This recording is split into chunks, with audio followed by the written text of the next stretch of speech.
अस्सलामुअलैकुम, आप देख रहे हैं एटीएल डिजिटल। मैं हूं वजीहा जिब्रान। इस प्लेटफॉर्म के ज़रिए हमारी कोशिश होती है कि आपकी मुलाकात उन नौजवानों से, उन लोगों से करवाई जाए जिन्होंने ज़िंदगी में बहुत ज़्यादा स्ट्रगल्स की और ख़ुद को किसी मकाम तक पहुंचाया। आज के मेरे मेहमान एक ऐसे ही नौजवान हैं जो एडवोकेट हाई कोर्ट हैं, जिन्होंने ज़िंदगी में बहुत ज़्यादा मेहनत की, वालिदैन की बीमारी को भी देखा, उनको भी संभाला और साथ साथ अपने करियर और अपनी स्टडीज़ पर भी कॉन्सनट्रेट किया। जी हाँ, मेरे साथ मुनीब शेख मौजूद हैं, एडवोकेट हाई कोर्ट हैं। इनसे बात करते हैं और जानते हैं कि इनकी ज़िंदगी की कहानी आखिर है क्या। अस्सलाम वालेकुम मुनीब, कैसे हैं आप? सलाम जी, आप सुनाएं? ठीक है, अल्लाह का शुक्र, मैं बिल्कुल ठीक हूँ। सबसे पहले बहुत शुक्रिया आपके वक्त का। आपके बचपन से शुरू करते हैं, कैसे स्टूडेंट थे? मैं जी शुरू में तो बैक बेंचर? प्लस नहीं बैक बेंचर नहीं, मैं शुरू में बहुत पढ़ाकू था। अच्छा। बचपन से ही ये प्लस ग्रेड्स और जब जूनियर स्कूल में था तब तो बहुत ही अच्छा रहा। थोड़ा सा चबी था लेकिन ए प्लस स्टूडेंट था। तो इस ए प्लस के पीछे क्या वजह थी? खुद शौक था पढ़ने का या वालिदैन का डंडा? बहुत शौक था और मैं यानी कि घर में सबसे पहले सुबह सुबह उठ जाता था, बाकी बहनों को और सबको मैं ही उठाता था कि जी चले जी स्कूल जाना है। अच्छा, तो क्लास में वो वाले बच्चे तो नहीं थे आप जो टीचर को याद करवाते हैं कि टेस्ट था आपने लिया नहीं और सारे बच्चे कह रहे होते हैं क्या बंदा है यार, हमने नहीं। ये नहीं, लेकिन जहाँ तक मुझे याद है मैं ये था कि जी मैं और मेरे कोई 8 दोस्त थे। अब तो खैर बाहर चले गए सारे, लेकिन हम लोग जो थे सुबह सुबह पहुंच जाते थे। और मैं हमारे स्कूल के अंदर ना मंकी बार्स थे, तो वो मंकी बार्स के ऊपर चढ़ के हम लोग तो एक दूसरे का इंतज़ार करते थे। और हम लोग फिर जो 6-7 का ग्रुप था, अभी भी अल्हम्दुलिल्लाह हम लोग साथ हैं, तो वो 6-7 जो दोस्त थे हमारे, वो खेलते रहते थे टिल असेंबली। यानी कि अगर स्कूल शुरू होना था 8 बजे और हम लोग 6 बजे पहुंच जाते थे। अच्छा। और वहाँ से ही फिर आगे दूसरे स्कूल में गए, ए लेवल्स किया। ए लेवल्स में भी सही ग्रेड्स थे, 5 A's थे।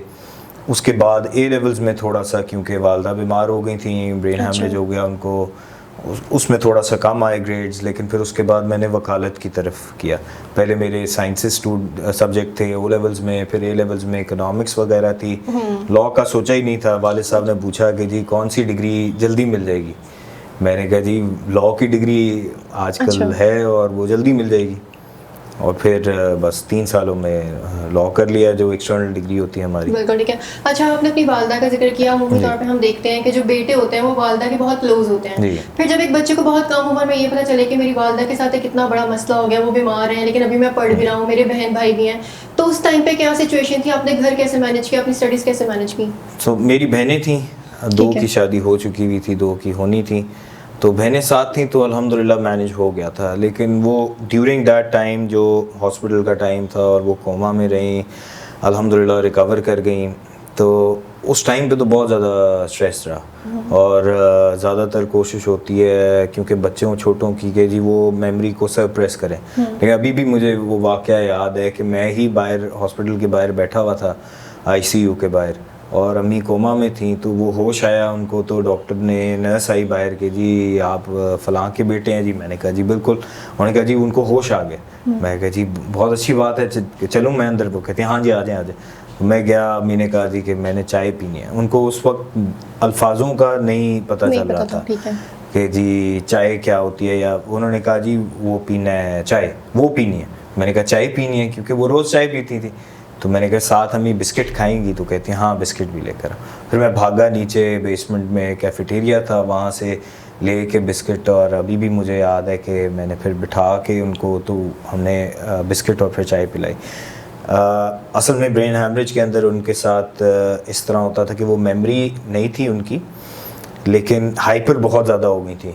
नहीं हाथ मारना, तो वो बांधा होता था डॉक्टर्स ने ना हाथ के, वो अपनी IVs ना उतार दें। वो एक चीज़ बड़ी तकलीफ़नाक देखी। उसके बाद अल्हम्दुलिल्लाह आहिस्ता आहिस्ता उनको फिर ABC, अलिफ बे पे उर्दू चीज़ें, नमक को चीनी कहना, चीनी को नमक कहना, ये सारी चीज़ें फिर हमने देखी। अल्हम्दुलिल्लाह अल्लाह का शुक्र है। बहुत अच्छी बात है माशाल्लाह। अच्छा, बहन भाइयों के साथ कैसी बॉन्डिंग है आपकी? अल्हम्दुलिल्लाह मेरी बहनें हैं 4, और उनके चारों के साथ अल्हम्दुलिल्लाह very close to all 4 of them. आपका नंबर कौन सा? मेरा जी लास्ट है, मैं सबसे छोटा। आप लाडले हैं सबसे ज़्यादा, अपनी हर बात मनवाते हैं, जायज़ ना जायज़? नहीं, लाडला तो नहीं आप कह सकते, लेकिन क्योंकि यंग एज में ही थोड़ी जिम्मेदारियां थीं, तो लाडला हूँ भी एक तरह से और एक तरह से नहीं भी। जैसे दरमियान वाले बच्चे होते हैं, जैसे मुझे लगता है मैं दरमियान वाली हूँ, तो उनको बस ना कोई सीरियस लेता है ना ही कोई इतना नॉन सीरियस लेता है, वो कहते हैं ठीक है, लेकिन छोटों की अक्सर सुनी जाती है। आपके साथ ऐसा होता है कि घर वालों से जाके जो कहें वो कहें? नहीं नहीं नहीं नहीं, छोटे हैं वो कहते हैं जी तुम्हें नहीं अभी पता, वो वाली बच्चे चीज़ हो। हर छोटे, जिस तरह हर छोटे बच्चे का होता है उसी तरह ही रहा है कि तुम्हें अभी नहीं पता, तुम अभी सीख रहे हो, ये कर रहे हो, वो कर रहे हो। फिर अल्हम्दुलिल्लाह जब प्रैक्टिकल लाइफ में आए उसके बाद से अल्लाह का शुक्र है। लेकिन ड्यूरिंग दैट टाइम, बचपन के टाइम में तो जाहिर सी बात है छोटे, और जाहिर सी बात है बड़ों की इज्जत हमें करनी चाहिए। ठीक है। तो अच्छा, एडवोकेसी की तरफ, एडवोकेट बनना, वकालत की तरफ आना, जैसे आपने बताया आपके सब दोस्त बाहर चले गए, आपके पास भी ऑप्शन था, आप भी बाहर जा सकते थे, करियर सेट कर सकते थे, पाकिस्तान में वकालत में आपने क्यों जाना चाहा? पाकिस्तान में वकालत में जाने का 2 वजूहात थी। मैंने वकालत करते हुए ही काम शुरू कर दिया था, पहले गाड़ियों का काम शोरूमों पे ठीक जाके, है। और जे रोड पे शोरूम थे वहाँ पर सेलमैन के तौर पे सीखने के लिए भी गया।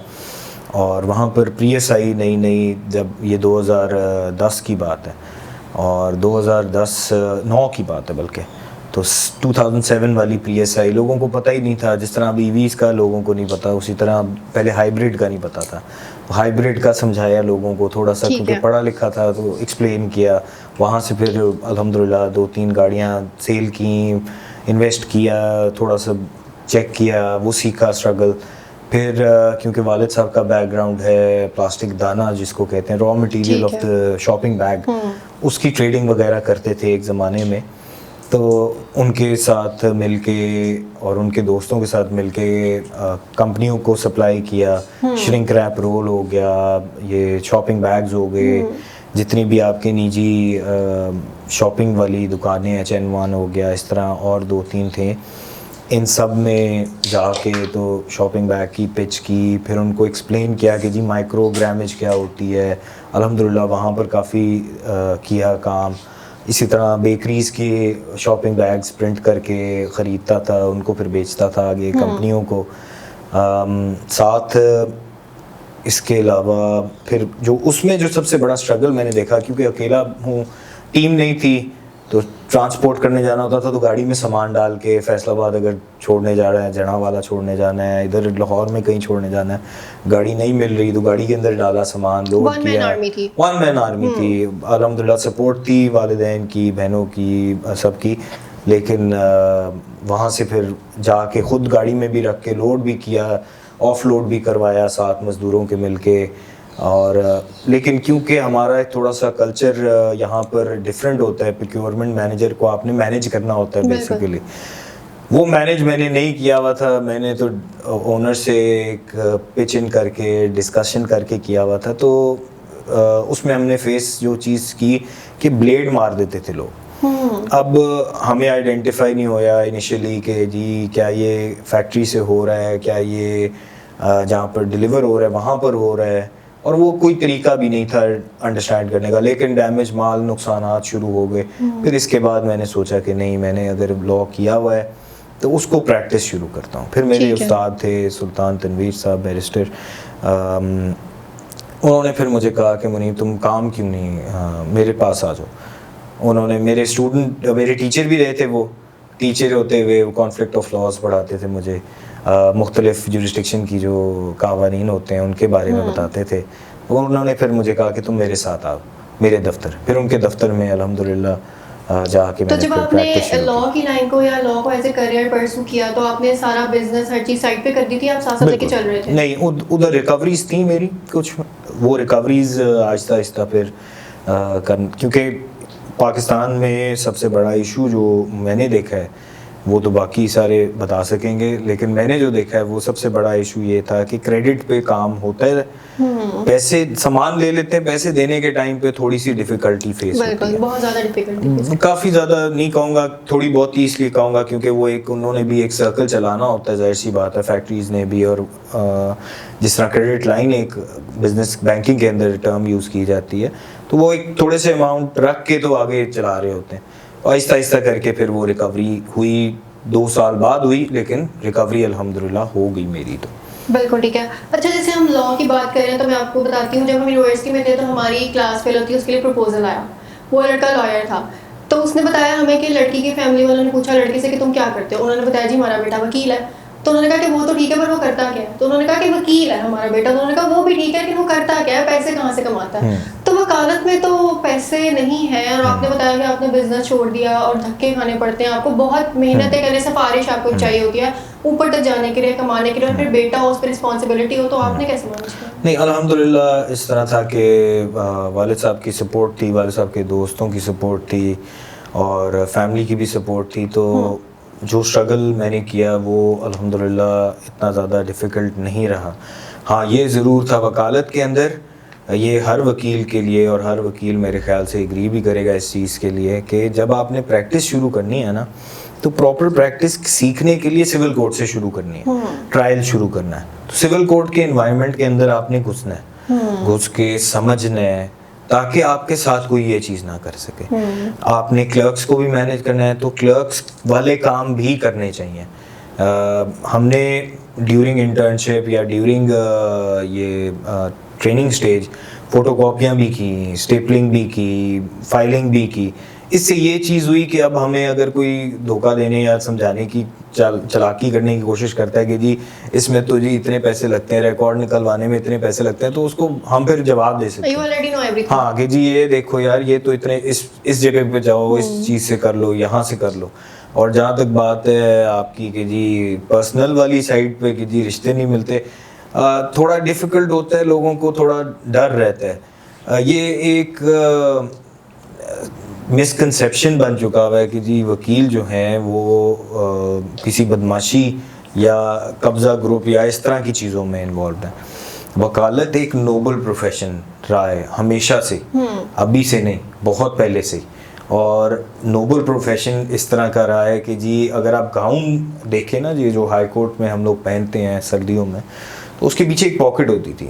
इतना प्रोफेशन ये होता था कि जी वहाँ पर सुनने में आया है कि जी उसमें पैसे डालते थे लोग, वकील हाथ में नहीं पकड़ते थे। अच्छा। आपके कायदे आज़म मोहम्मद अली जिन्ना, फाउंडर ऑफ पाकिस्तान, जो हैं वो भी वकील थे जी। इसके अलावा भी जितने प्रॉपर वकील, ख्वाजा सुल्तान साहब, ख्वाजा हारिस साहब, क्रिमिनल के बहुत अच्छा नाम रहा, बैरिस्टर सैयद अली ज़फ़र साहब, उनके साथ मैंने प्रैक्टिस भी की। और सुल्तान तनवीर साहब, फिर आमिर फ़ारूक साहब, ये सब ने स्टडी भी की और साथ साथ मुझे सिखाया भी बहुत ज़्यादा चीज़ें। तो इस लिहाज से मेरे ख्याल से स्ट्रगलिंग लॉयर्स होते हैं और वो करना पड़ता है, मेरे ख्याल से ये प्रोफेशन ही ऐसा है। हाँ, रिन्यूमरेशन आपको, या जिसको आप कहते हैं फाइनेंशियल रिटर्न, वो थोड़े टाइम बाद मिलता है। ठीक है। क्योंकि वकालत इटसेल्फ एक ट्रस्ट के ऊपर चलता है। ये कोई आप मटेरियल नहीं दे रहे होते, आप अपनी स्किल बेच रहे होते हो, या अपने आइडियाज़ बेच रहे होते हो, या अपनी स्ट्रेटजी बेच रहे होते हो। ठीक है। और आपके बोलने का तरीका, आपका जज के साथ इंगेज करने का तरीका, ये सारी चीज़ें आप बेच रहे होते हो। आपका प्रोडक्ट एडवोकेसी है। आपका प्रोडक्ट कोई ऐसा प्रोडक्ट नहीं है जो हर बंदा इस्तेमाल कर सके। कोई बंदा जिसको ज़रूरत है वो ही आएगा। और अगर किसी बंदे कोई मसले के अंदर है तो वो ही वांट्स, हम लोग खुद भी होंगे तो जी हमारा होता है कि यार कोई ऐसा बंदा हो जिसने ये चीज़ को पहले किया हुआ है। इसीलिए आप स्ट्रगल या सिविल कोर्ट के अंदर या किसी के साथ जूनियर लग के ये चीज़ें पहले सीखते हो, समझते हो, ताकि आप आगे को गाइड कर सको। ठीक है। अच्छा, मुझे ये बताइएगा कि अमूमी तौर पे ये तासुर पाया जाता है कि जो वकील हैं काफ़ी सख्त होते हैं, पेशेंस लेवल थोड़ा कम होता है। जैसे हम अली शेर मरवत साहब की बात करें, जैसे प्रोग्राम में पेशेंस लूज़ करके बैठ गए, तो आप में पेशेंस की कमी है या पेशेंस आ गया है बहुत ज़्यादा यंग एज से काम करते करते? कभी किसी क्लाइंट के साथ कोई डीलिंग करते हुए कोई बहस मुबासा? बहस, देखें हमारा तो पेशा ही बहस करना है। बहस को और बदतमीज़ी के अंदर बहुत फ़र्क है मेरे हिसाब से। बहस वकील करते हैं, बदतमीज़ी मेरा नहीं ख्याल के करते हैं। पेशेंस लेवल की जो अगर बात हो तो हमारा दिमाग, मेरा दिमाग अपना मैं अगर बात करूं तो उसके अंदर ये चीज़ होती है कि जी अगर आपके पास कोई बंदा आया है तो वो कोई मसला लेकर आया आपके पास, वो सोल्यूशन मांगने आया आपसे कोई गप लगाने नहीं आया। तो उसको सोल्यूशन देना, और अगर आप टाइमली सोल्यूशन नहीं दोगे तो वो किसी और के पास चला जाएगा। तो आपने कैप्चर भी करना है उसको और उसको गाइड भी करना है। तो उस चीज़ के अंदर आपको इंस्टेंट अगर रिप्लाई मिल जाए तो वो ज़्यादा बेहतर होता ठीक है। है। इसलिए उस लिहाज से अगर आप बात करें तो हाँ, पेशेंस लेवल या रिस्पॉन्स टाइम बहुत जल्दी होता है वकीलों का मेरे हिसाब से। ठीक लेकिन है। पेशेंस अल्हम्दुलिल्लाह होता है, और वकीलों में हर वकील में मैंने देखा है कि जितने सीनियर लॉयर्स के साथ मैंने काम किया उनके पेशेंस लेवल बहुत अच्छा रहा है। ठीक है। आप शादीशुदा हैं? जी, मैं शादीशुदा। ठीक है। बंदा बाहर जितना मर्जी बड़ा वकील हो, जितना मर्जी बड़ा सियासतदान हो, जितना मर्जी बड़ा मिनिस्टर है, घर में होम मिनिस्ट्री भी बीवी के पास है, सबसे बड़ी लॉयर भी बीवी है, आर्ग्यूमेंट भी लड़की से ज़्यादा आर्ग्यूमेंट कोई अच्छा नहीं कर सकता। तो घर में आपके ये वकालत के स्किल्स काम आते हैं या बीवी ही जीतती नहीं, है वो आपके घर में तो वकालत के स्किल्स आपके चल ही नहीं सकते ना। जो बड़े लोग कहते हैं कि जी जो बंदा कहता है कि जी उसकी बीवी नहीं, मैं बीवी के ऊपर हावी हूँ, या इस तरह की कोई बात अगर करता है तो वो मेरे ख्याल से गलत होगा। एक पार्टनरशिप होती है, हमारा कुरान भी कहता है कि जी एक दूसरे के आप कपड़े हो, लिबास हो, तो एक पार्टनरशिप के तौर पे चलते हैं, हम कोशिश ज़रूर करते हैं और अल्हम्दुलिल्लाह चल रही हैं अल्हम्दुलिल्लाह। ठीक है। मुझे बताएं कि फ़र्स्ट हेयरिंग का एक्सपीरियंस याद है आपको, कैसा था? और कभी किसी क्लाइंट के साथ कोई क्लाइंट्स बार्गेनिंग वगैरह करते हैं आपके साथ पैसों वैसों के मामला में? देखें, बेस्ट प्राइस तो हर बंदे का होता है। हमारा ना इतना एक्सपोजर होता है, ना इतना एक्सपीरियंस होता है। जाहिर सी बात है, जो सीनियर लॉयर्स होते हैं उनको एक्सपीरियंस भी होता है और वो मुँह मांगी कीमतें भी मांग सकते हैं। वकील के पास बंदा तब ही जाता है जब उसका कोई इशू होता है। वकील के पास आप एम ही नहीं जाते, जो कि एक बहुत बड़ा मिसकंसेप्शन हमारे मुल्क में है, बाकी मुल्कों में नहीं है।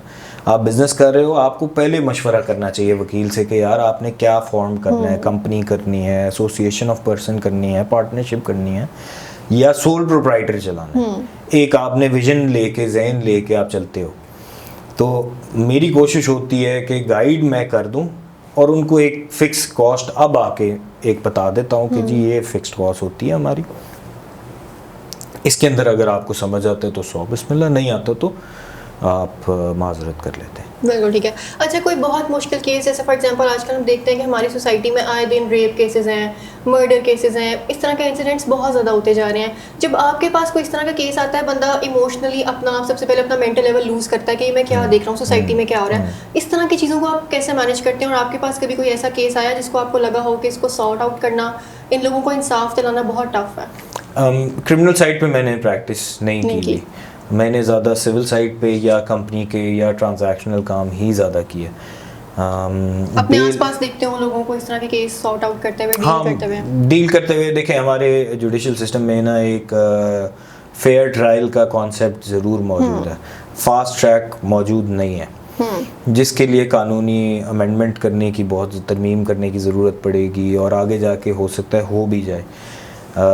जुडिशल सिस्टम जो है हमारा, वो दोनों पार्टीज़ को इख्तियारात देता है। जी, जो मैंने चीज़ देखी है वो ये ज़रूर है कि ना वकीलों की तरफ से डिले होता है, अगर कोशिश करें भी तो कभी कभी क्लाइंट हमें कह देता है कि जी ये इसको लंबा करें, डिले करें।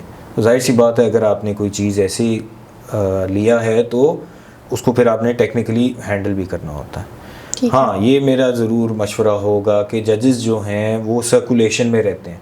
आप वकील भी तैयार हो, दोनों पार्टी के वकील भी तैयार हो, लेकिन जजेस ट्रेनिंग पे चले जाते हैं, फिर छुट्टियां हो जाती हैं, फिर हड़तालें हो जाती हैं। राइट है सबका हड़ताल करना, हड़ताल करने पे मेरा कोई दो राय नहीं है, लेकिन एक टाइम रख लें कि यार अर्जेंट केसेस के लिए कर लो, उसके बाद के केसेस जो रेगुलर हियरिंग के हैं वो आप चाहे ना सुनो या हड़ताल में कर लो। इस तरह का कोई कॉन्सेप्ट ज़रूर होना चाहिए। बिल्कुल ठीक है।